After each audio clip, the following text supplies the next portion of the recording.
You talk to yourself all day, and the way you do it is either quietly helping you or quietly working against you. Most people never learn the difference. I'm a psychiatrist. The most familiar version of this is something you've probably tried on purpose: affirmations.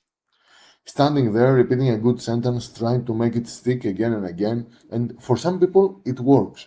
And for others, the same sentence makes them feel really worse. But it's bigger than affirmations. It's every sentence you say to yourself, and by the end of this video, you'll know which kind helps and which kind backfires, and how to tell the difference before you say the next affirmation or the next thing to yourself. Okay, that last part is the one almost nobody gets right, so stay with me.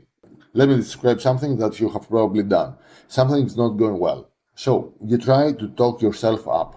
You tell yourself you've got this, that you're capable, that everything is fine. Maybe you've even tried the formal version, in front of a mirror, repeating the affirmations you were taught to.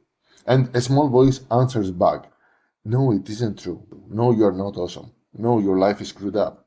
So you say it louder, you try to feel it harder, and somehow you walk away feeling smaller than when you started. A little more fake, a little more alone with a gap between the words and the truth.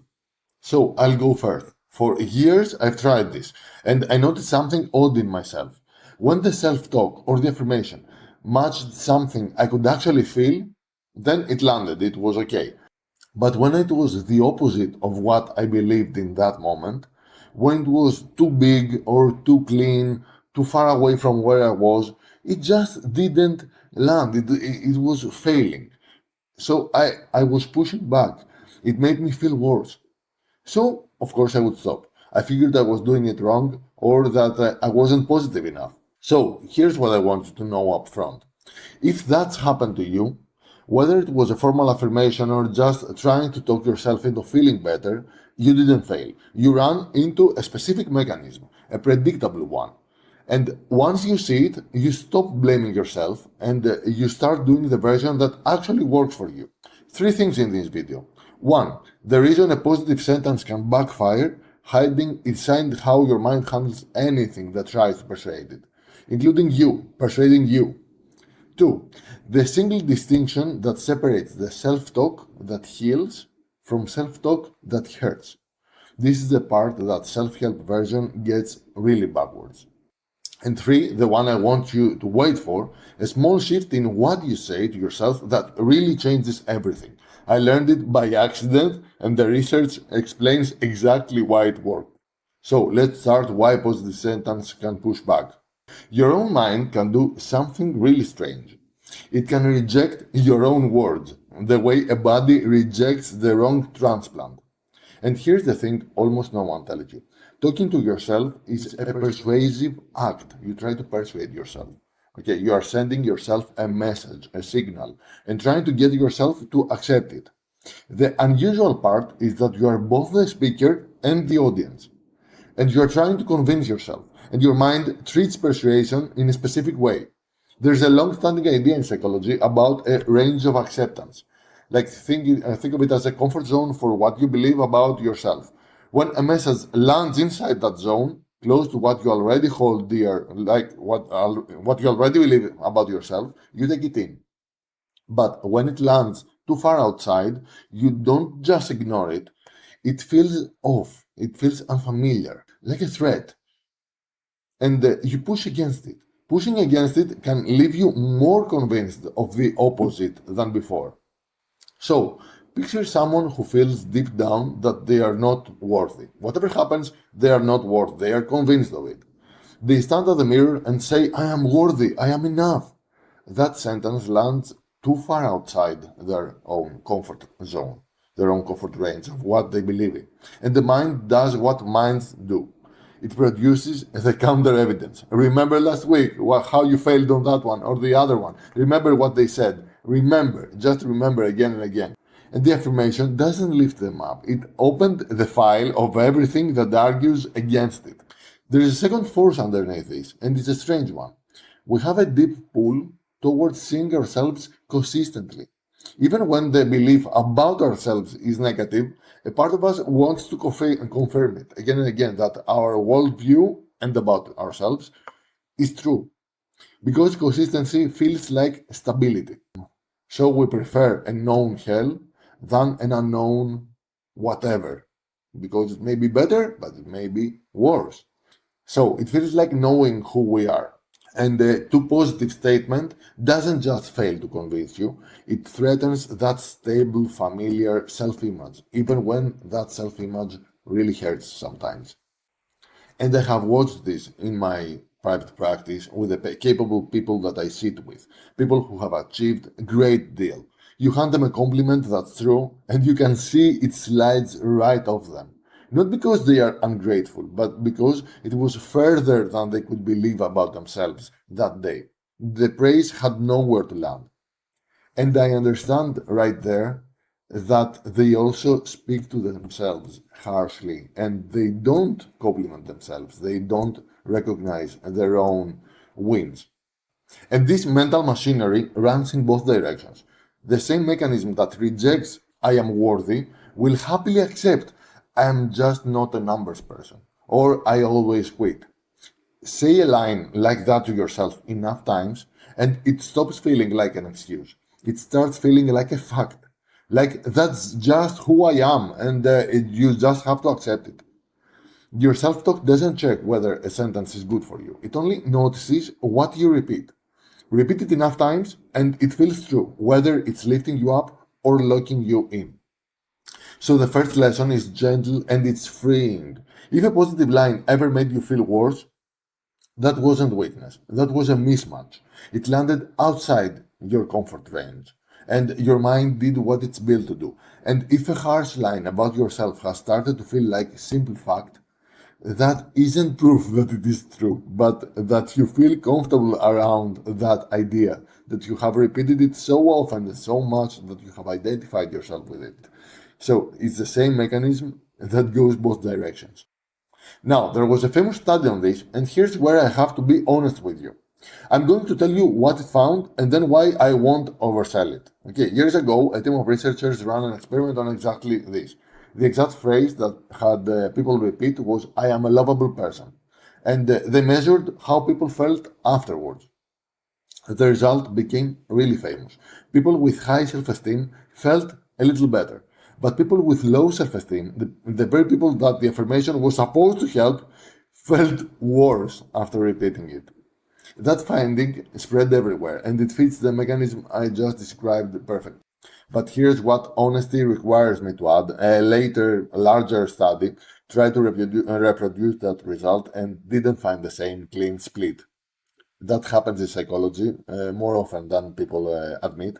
And one striking study makes a splash, and a bigger one later can't really repeat it. Okay, so I'm not going to stand here and tell you science proof affirmations hurt low self-esteem people.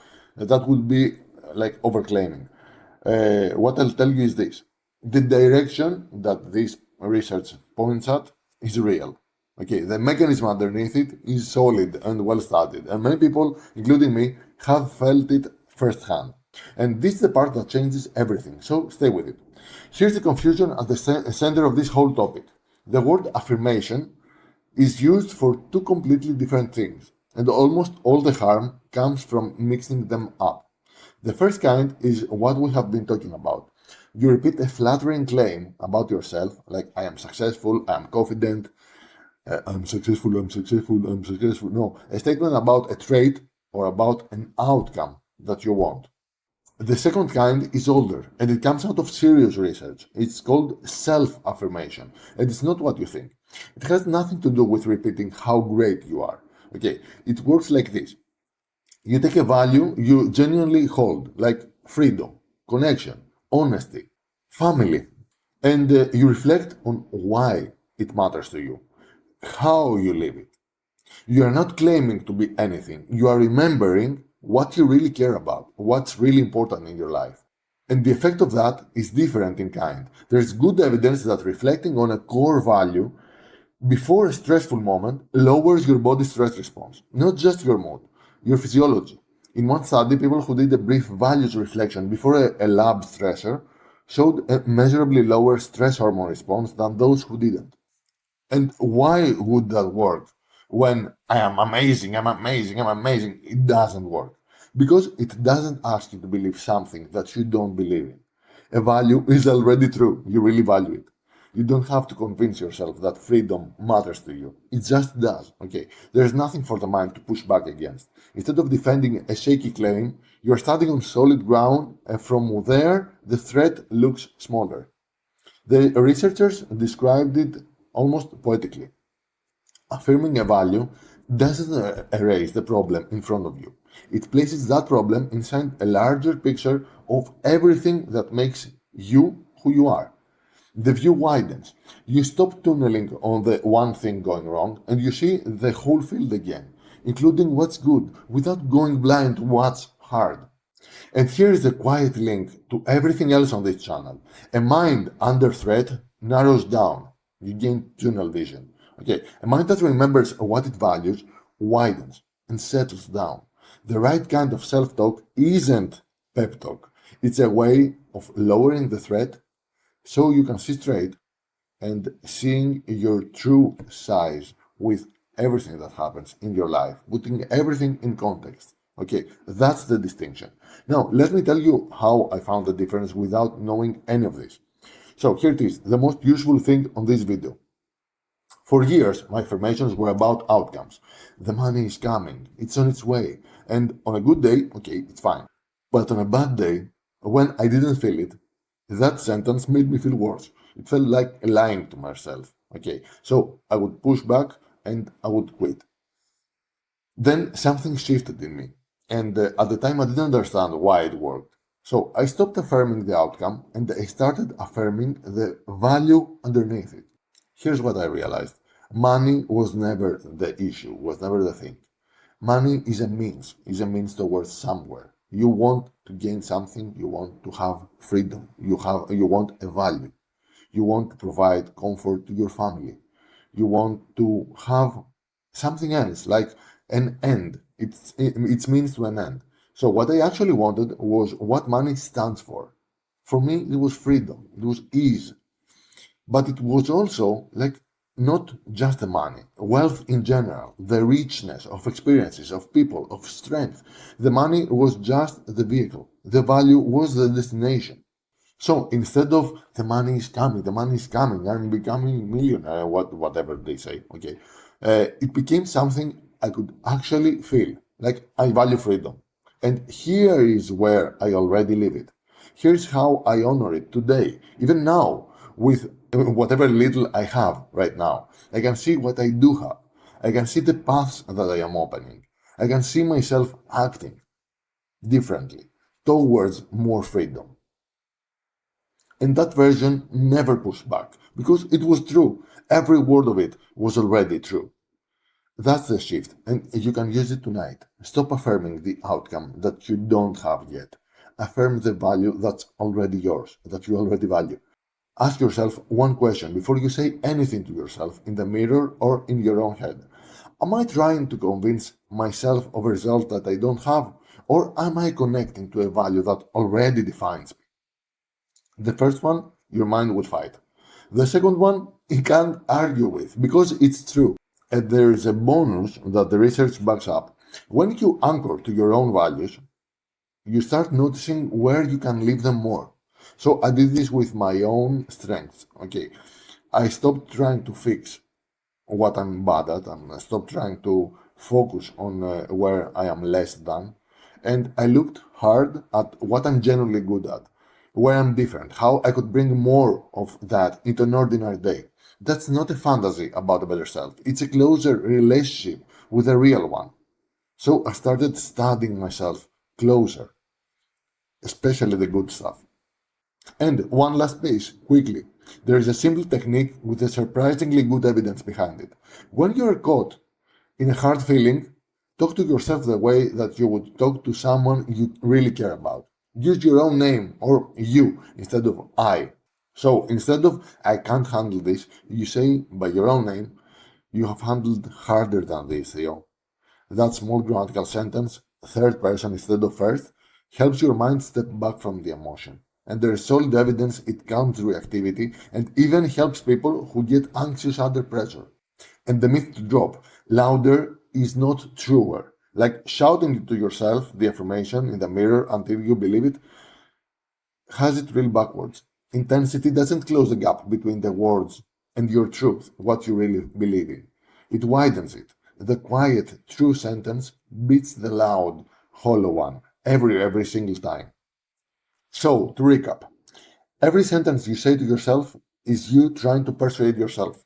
And a claim that lands too far from what you believe in gets rejected and can leave you worse than before. That's not weakness, it's a mechanism specifically trained to protect you. It also means the lines that you repeat against yourself take root the same way. Okay, choose them with great care. And the fix is the distinction. Don't repeat a flattering trait that you really don't feel. Okay, reflect on a value that you already hold dear.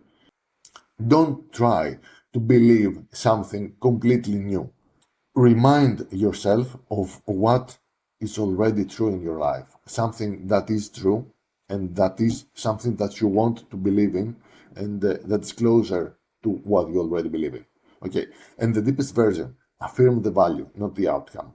And the money, the title, the result, those are the means to somewhere, to an end. The value underneath is already yours. So stand there and live it more.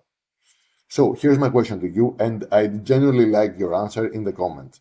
What's one value that actually defines you? Not a goal, a value. Freedom, honesty, connection, craft. Just name it, and one way you already live it. One sentence in the comments, because that sentence, the true one, is the affirmation that was going to work all along. If this gave you a clearer, calmer way to think about your own mind, then the like helps more people find it. And if you want to know more of how the mind actually works without the hype, subscribe and stick around. I'll see you in the next one. Bye bye.